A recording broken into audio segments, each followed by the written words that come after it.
sur le corps aussi. Non, il faut que ce soit rouge.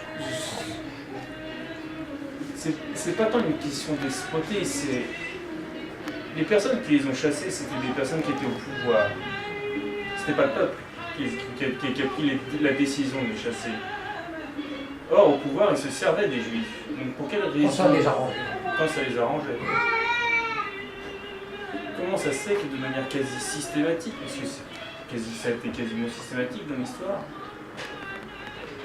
qu'ils ont été chassés, est-ce que le peuple juif ne tirait pas d'autres intérêts que juste l'usure?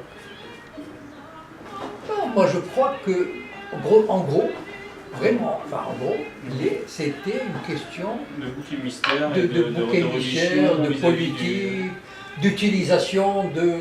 Voilà, on fait plaisir au peuple, on leur dit allez, brûlez le Mela, faites une descente, ou bien on prend un banquet, etc. Voilà. C'est pas plus, à mon avis, c'est... Mais quel pouvoir ils avaient? Enfin, quand on étudie l'histoire, vraiment. Enfin, moi j'en reviens pas sur le... Ils n'avaient aucun... C'est-à-dire, à part quelques banquiers qui pouvaient faire ramasser jouer le rôle de banquier, voilà, pour les princes, etc. Mais les autres vivaient quasi misérablement.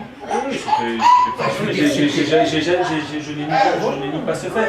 Je vous pose juste la question comme quoi il y a certaines incohérences qui sont... Moi je relève les incohérences du discours qui font que je pense qu'il y a des choses qui sont occultées de l'histoire, volontairement, ou qui ont été effacées de l'histoire, parce que ça sert des intérêts. C'est comme il n'y a pas très longtemps de ça, ça va dire quoi, ça 3-4 mois, j'ai entendu cette théorie.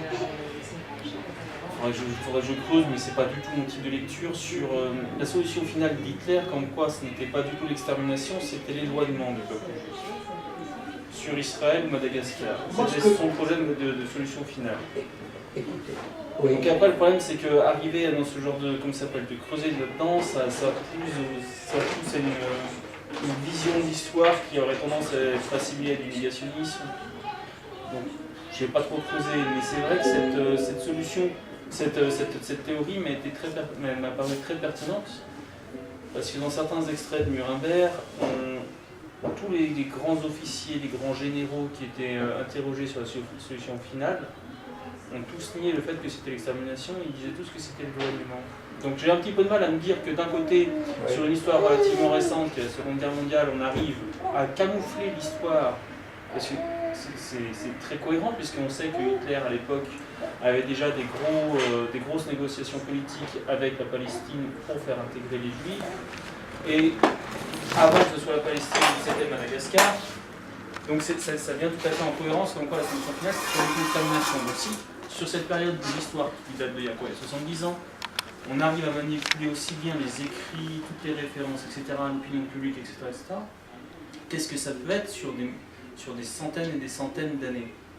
Donc la question, est-ce qu'il y a vraiment eu que l'usure et le fait qu'on avait besoin de stigmatiser le peuple juif pour qu'on arrive à les chasser systématiquement de n'importe quel pays du monde? Est-ce qu'il n'y a vraiment que cet intérêt religieux et politique? Bon, d'abord, est-ce que les Juifs dans l'histoire n'ont pas aussi créé des mots au sein des sociétés dans lesquelles ils s'intégraient, même si on ne peut pas dire qu'ils étaient intégrés, pour qu'au bout d'un moment les sociétés soient arrivées au constat qu'ils n'avaient que d'une solution que de les rejeter? Bon, d'abord, en général, il y a eu très peu d'États qui les ont refusés systématiquement. Il y a eu juste des périodes relativement courtes. Les Juifs en France ont toujours vécu. Il y a un grand commentateur qui a vécu à Troyes, au XIe siècle. Ils ont été chassés de France. Ils sont revenus sous Napoléon. Ah non, je crois pas. Ah si. Ah non. Si, non, Napoléon, non. Les a réhabilités en France. Non, les a réhabilités, mais enfin, il faudrait vérifier, mais moi je ne crois pas que Napoléon leur a permis de revenir. Si, c'est ça. En fait, il y a eu une histoire en fait comme quoi les Juifs revenaient voulaient revenir en France. Non, Napoléon leur a posé des questions parce qu'il voulait respecter, il gardait la religion chrétienne comme religion d'État. Leur a organisé la communauté. Il a créé le consistoire. Oui. Ils étaient déjà présents en France? Bien sûr qu'ils étaient là. Enfin, moi non, non, moi je ne crois pas à ce... En Hollande, ils ont toujours été là, en Allemagne, etc. Non, il y a eu quelques cas comme ça. Enfin, Mais c'était pas des cas, non, il y a eu rarement des pays qui ont vraiment... Enfin, je crois que l'Angleterre ou la Suède, ça a duré un siècle ou deux. Mais, grosso modo, enfin, les Juifs ont vécu plus ou moins... Enfin, en Russie, ils ont toujours été là, en Pologne, etc. Dans les pays baltes. En Italie, il y a des grandes familles juives qui ont toujours vécu là. Quand je dis des grandes, parce qu'il y a eu certains noms comme ça qui sont importants. Non, moi, je pense que il ne faut pas oublier une chose, c'est que jusqu'au XVIIIe siècle, les sociétés européennes étaient vachement religieuses, étaient vachement catholiques. Tout à fait. Et c'est-à-dire, même entre catholiques et protestants, c'est la Révolution française qui a créé le bouleversement. Et donc, en fait, le juif était, enfin, en plus, on lui collait le truc de tueur, enfin, l'assassin de Jésus, etc. Et donc, non mais, pour les gens, enfin, le juif, c'est l'assassin du Christ, le différent, le type qui ne veut pas se mélanger, le type à part, le type qui fait des trucs, je sais pas quoi, à Pâques chez lui, enfin bon. Et donc, il s'est développé tous ces mythes se sont montés dans des sociétés qui n'avaient pas l'esprit d'ouverture, qui avaient une culture fermée, qui obéissait à l'Église, etc. Enfin bon. Ouais, maintenant, on inverse le problème en disant, c'est vrai qu'il y a eu, Marx a fait des déclarations, Voltaire a fait des déclarations anti-juives, etc. Oui, mais tous. D'accord, oui, d'accord, ok, soit. Mais la réalité était celle que quand on a donné la possibilité aux Juifs de les émanciper, ils sont précipités, la plupart, la majorité, dans cette émancipation. C'est-à-dire ils sont devenus, enfin, tout à fait des citoyens. Combien de Juifs ont fait la guerre de 14 avec des citations, etc., des grandes écoles. Enfin, voilà. Donc à Berlin, enfin en Allemagne, à Berlin, il y avait des grands chansonniers, etc., enfin des cinéastes. Vous expliquez alors que si les Juifs, la société juive, on va dire, s'est intégrée à partir du moment où ils ont été émancipés, comment se fait-il qu'on les retrouve de manière quasi systématique dans toutes les grandes gestions étatives, les grandes gestions d'entreprise? Il y a une raison sociologique à ça. Je pense que Soral, je crois qu'il le dit lui-même, je crois, mais je ne suis pas sûr, mais en tout cas voilà. Le juif a développé, et ça j'en sais quelque chose, puisque j'ai grandi dans une société juive traditionnelle, marocaine, et donc vraiment dans la soumission, la pauvreté, moi ça me fait rigoler quand on me dit, moi quand je vois qu'on était au Maroc, bon, mais il y a une chose qui était essentielle chez le juif, c'est qu'il a développé, ce sont des siècles, il s'est accroché à son éducation. C'est-à-dire, le juif est quelqu'un, je sais pas, moi, par exemple, à 4 ans, 5 ans, je jonglais avec 3 langues à l'école. Alors qu'on était, enfin, mon père était analphabète, je veux dire, il ne savait pas lire un journal. Pourquoi? Parce qu'on avait l'arabe à la maison, l'hébreu et le français à l'école, etc. Et on avait toujours ce désir de s'émanciper. Les Juifs, quand ils sont arrivés aux États-Unis, à New York, si vous voyez les images que je racontais tout à l'heure, tous les Juifs étaient arrivés en haillons. Presque tous les Juifs en haillons. Et les premiers jobs qu'ils faisaient, c'était des marchands ambulants. Enfin, vraiment les trucs les plus bas. Et en 2 générations, ils sont devenus la société. Ils ont dépassé même les Irlandais ou les catholiques. Pourquoi? Parce que il y a... désir de pouvoir... Non, hein, il y a la graine de l'éducation, de la formation, de l'étude, du dépassement. Et ça, c'est vrai que moi, je veux dire, regardez, moi je viens de Meknès, un ghetto, d'accord? Un ghetto juif. Imaginez un ghetto juif dans les années 50. Certaines maisons n'avaient pas encore l'électricité. Quand j'allais chez moi, on n'avait pas l'eau courante. On avait à peine la radio, pour certains. D'accord? Bon, on n'a jamais eu de télé, etc. Bon. Écoute, et la génération de mes parents était analphabète. ma génération était quasiment à 60% universitaire. C'est quasiment, comment dire, c'est un taux inimaginable dans une autre société. C'est inimaginable.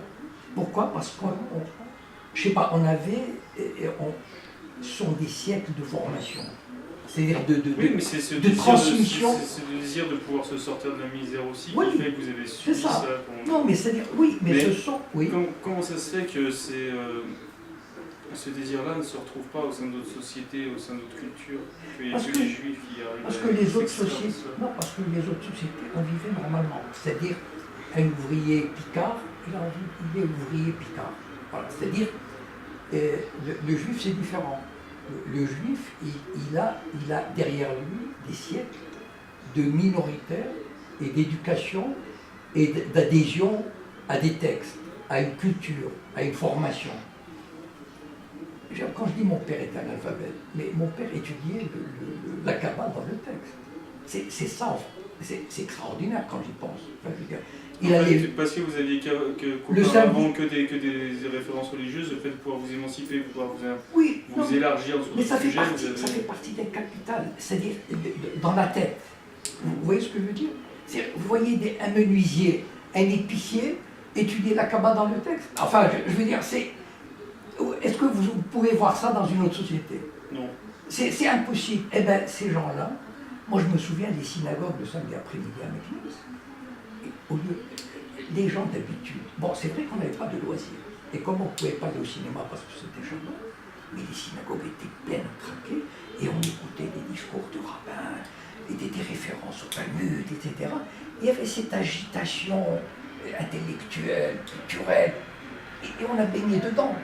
Et donc, dès qu'on a eu la possibilité d'étudier, pour nous, c'était automatique. Et donc, et c'est ça la différence avec d'autres sociétés, c'est que cette condition de minoritaire qui a envie de s'en sortir, parce que c'est le seul moyen qu'elle avait de s'en sortir.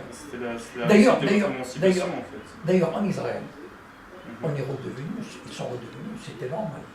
C'est-à-dire, en Israël, il y a des éboueurs, enfin il y a des types qui travaillent dans des usines, des juifs, des agriculteurs, des... Enfin, mais pas qu'en Israël. Pas qu'en Israël. Oui, non, en France. Non, mais ce que je veux dire, c'est vrai. Non, mais ce que je veux dire, c'est qu'ils redeviennent une société normale. C'est-à-dire, c'est pas le fait. En fait, ce sont les conditions historiques qui ont fait que les juifs ailleurs. Mais une fois qu'ils sont rentrés dans une certaine normalité, eh bien, ils redeviennent normaux, c'est-à-dire... donc en fait, du moment qu'ils sont... Vous savez, il y a un livre qui est même publié par Contre-Culture. Tant qu'on a tendance à les stigmatiser, à vouloir les restreindre, ils ont tendance à se dépasser. Bien sûr. Et dès qu'on les laisse se gérer d'eux-mêmes, ils ont tendance à agir de manière tout à fait humaine. Oui, ce sont... Vous savez, la condition économique, elle joue beaucoup. Il y a un livre que cite d'ailleurs Soral, Abraham Léon. Abraham Léon, qui est publié, je crois même chez Contre-Culture, il a analysé de manière marxiste la situation des Juifs dans le monde, c'est-à-dire pourquoi ils ont occupé telle fonction, pourquoi ils sont évolués de cette façon-là, mais de manière marxiste, c'est-à-dire que ce sont les conditions matérielles, sociologiques, etc., qui ont fait que... Voilà. Mais à partir du moment où, dans un pays où ils doivent occuper toutes les fonctions habituelles, eh bien, il y a une répartition qui se fait presque normalement. Voilà. C'est-à-dire on revient à une espèce de... on rétablit la normalité. Voilà. Et d'ailleurs, un des objectifs des sionistes, vous savez, c'est la pyramide inversée. Vous savez, les premiers sionistes étaient des marxistes qui sont venus de Russie. C'était des vrais marxistes. Ils ont créé les kibbutzim, etc. Et leur théorie principale, c'était le renversement de la pyramide. C'est-à-dire, dans un peuple normal, la pyramide, c'est à la base, il y a les paysans, les ouvriers, etc. Et les juifs étaient au sommet, c'est-à-dire toujours dans la culture, la musique. Et eux, ils ont dit, il faut inverser la pyramide. C'est-à-dire, on va reconstruire, on va refaire des paysans, des militaires, etc. Donc ils avaient conscience de ce défaut historique, enfin de cette carence historique qui a fait qu'ils ont voulu corriger. Voilà. Les conditions économiques importent beaucoup, surtout quand elles durent des siècles. Donc vous pensez qu'à cause de leur histoire, ils en sont arrivés à cette nécessité de dépassement, oui. Qu'aujourd'hui, au sein de la société israélienne, ils sont en train de perdre, ce qui fait qu'ils vont se faire rattraper? Non, c'est pas qu'ils sont en train de perdre. La société israélienne est une société qui a gardé certaines caractéristiques, c'est-à-dire de dynamisme, de dépassement. Pour moi, la société israélienne est une des sociétés, probablement, quand on analysera plus tard, moi je dis c'est quasiment une société de centurions. C'est-à-dire une Spartiate, enfin c'est Sparte, c'est une société de guerre. Oui, ce sont des battants. C'est une jungle d'ailleurs, les Israéliens disent, c'est Israël est une jungle. C'est-à-dire c'est la vie, enfin c'est la vie à la mort. Et il faut vraiment être fort, c'est des coups, ils ne se font pas de cadeaux. C'était très très dur, très dur. Et donc,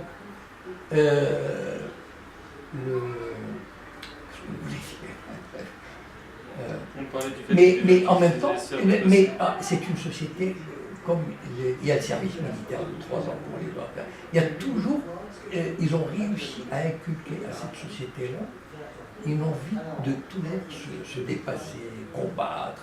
C'est incroyable, par exemple, alors, le nombre de jeunes qui sont volontaires pour les bataillons de combat quand ils vont au service militaire.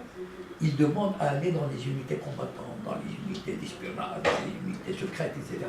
Donc c'est une société qui est... Vous me dites que c'est une société combattante et que les jeunes rêvent de l'armée, de pouvoir se débattre, etc. Oui. etc. Pourtant, lors du dernier conflit, il y a eu énormément de blessés volontaires pour éviter d'aller au conflit. Pour quelles raisons?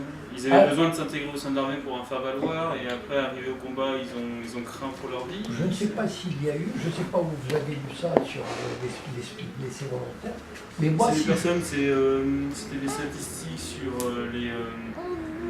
les blessés depuis cette guerre, au sein de l'armée de Tsahal. Qu'est-ce que j'ai... Des personnes qui se tiraient des balles dans le pied pour ne pas aller au conflit. Yes.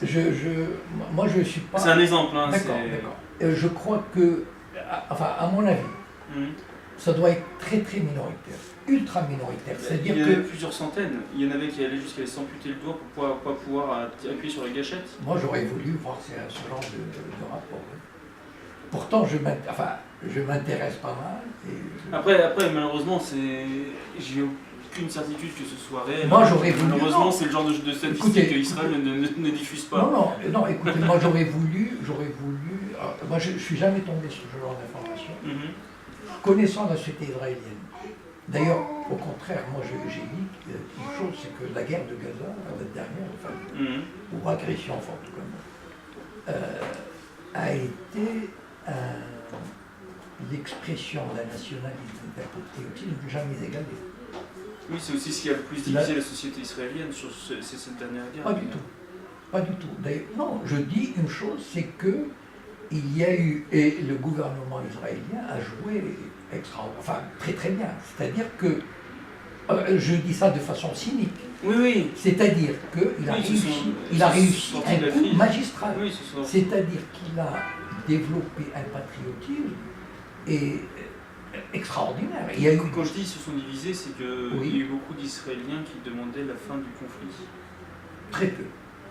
Très peu. Pourtant, on a des échos qu'on en a eu vis-à-vis des premiers effets des boycotts que subissait Israël à l'époque, faisaient que ça commençait à diviser beaucoup la société. Ça, oui, d'accord. Je ne parle pas du fait qu'il y a eu des massacres. Je ne veux pas dire qu'ils s'en foutaient, mais bon, voilà. Le fait est que le retour des boycotts que subissait Israël a commencé à diviser les Israéliens sur la nécessité du conflit. Alors, il y a eu, opportunément, j'ai entendu il y a 2 jours sur une radio juive, donc israélienne, journaliste israélien, il y a eu des sondages qui ont été publiés, des études, et qui sont absolument impitoyables sur ce sens-là. C'est-à-dire qu'il y a une majorité de plus en plus. Les majorités en Israël, de plus en plus, se tourne vers pas de négociation, enfin, pas de concession territoriale, pas d'abandon de Jérusalem, pas d'abandon du Jourdain.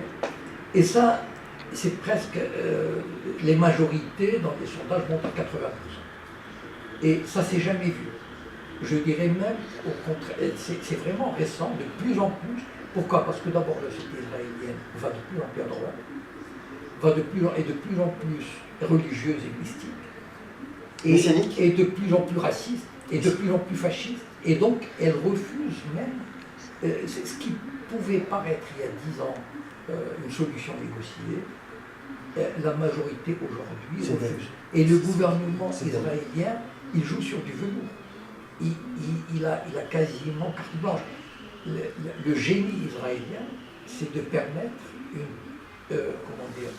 une critique qui reste minoritaire, et justement pour dire, voilà, finalement c'est pour les déconsidérer, parce que bon, ce sont des gens, ils sont 3000, 4000, mais quand on sait ce que la gauche a représenté il y a 30 ans, je veux dire, c'est rien du tout. Non, la société israélienne est plus unie que jamais, et si jamais il y a un Israélien qui s'est tiré une balle volontairement, je pense que si jamais ça arrive, parce que là-bas c'est une petite société, hein, et l'esprit de groupe, pourquoi il y a des Israéliens qui voient des violations flagrantes des droits de l'homme qui disent rien? Parce qu'il y a l'esprit de communautaire, de groupe, c'est-à-dire, j'ai pas envie d'être stigmatisé après par voilà. Et ça joue énormément, il joue beaucoup là-dessus.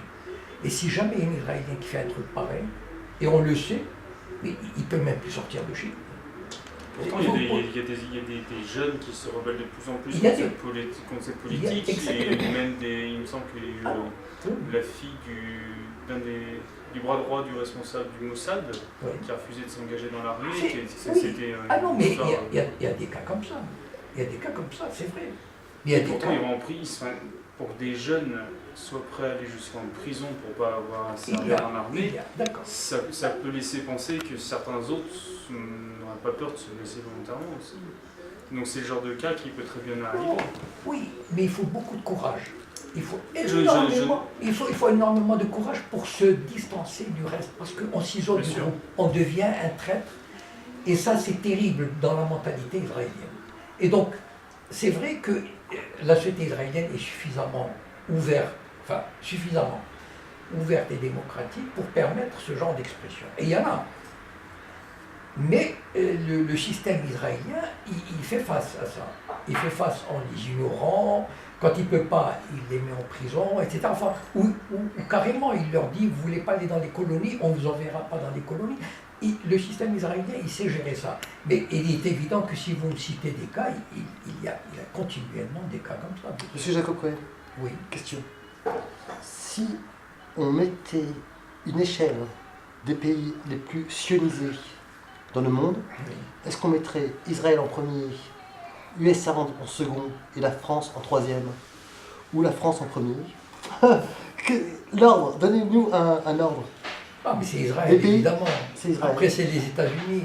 Mais même. Et le troisième? C'est plus intéressant le troisième. Oui, la France. Moi aussi, je dis que c'est la France. Mais disons que. Je suis pas sûr, je suis pas convaincu. Il faut savoir que. Techniquement, c'est l'Allemagne. Mais c'est même pas l'Allemagne. Spirituellement, sociologiquement. C'est le Canada. Ouais, le Canada est pas mal. C'est encore autre chose, le Canada. Le Canada, le problème, c'est qu'il aurait tendance aussi à suivre la politique des États-Unis, parce qu'ils ont un TAFTA interne. Après, il faut voir qu'il y a l'Angleterre qui a aussi énormément de notions, mais c'est encore autre chose. Non, mais au point de vue sociologique, je pense que les pays, c'est peut-être la France. Hein, c'est vrai, hein. C'est peut-être la France. On a plus le droit d'ouvrir sa gueule en Israël que l'ouvrir en France. Ça, c'est un constat, non? Il y a un auteur qui l'a dit, c'est Yaakov Rapkin, qui est un universitaire montréalais, un religieux. Je l'ai entendu à Paris. Il a écrit un livre qui s'appelle La Torah contre le sionisme. Un livre traduit en 20 langues.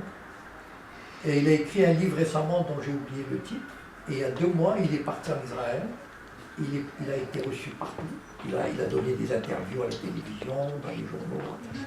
Et c'est vrai que les médias israéliens, il faut reconnaître, il y a une ouverture qu'un pays en guerre, enfin qu'on ne connaît presque pas ailleurs. Et en France, il a eu énormément de mal, pour ne pas dire qu'il n'a quasiment pas pu s'exprimer dans un média en France. Alors, excusez-moi, Monsieur Cohen. Moi, j'ai encore deux petites questions. Oui. Dans quelle mesure vous trouvez que le sionisme s'intègre dans le schéma du nouvel ordre mondial? Bonne question. Le sionisme est une pièce maîtresse dans le nouvel ordre mondial. C'est-à-dire, il ne l'a pas été au début, il n'a pas été imaginé pour jouer ce rôle. Il a commencé à jouer ce rôle à partir de 1956, dans la première guerre, la guerre du Sinaï, Ouais. en liaison avec l'Angleterre et la France qui ont attaqué l'Égypte de Nasser pour éliminer Nasser et assécher l'appui au FLN algérien. Donc ils avaient intérêt tous les trois à combattre Nasser. Et surtout, après la guerre de 67, Israël est devenu un acteur majeur. Pourquoi? Après les 6 jours. D'abord, Après les 6 jours. oui. Parce que le monde arabe, qui était en pleine effervescence de développement, d'émancipation, d'égalité, il a été, après la guerre de 6 jours, a maté les Arabes, a détruit pratiquement toutes les velléités des Arabes. Par exemple, je dis le nucléaire arabe.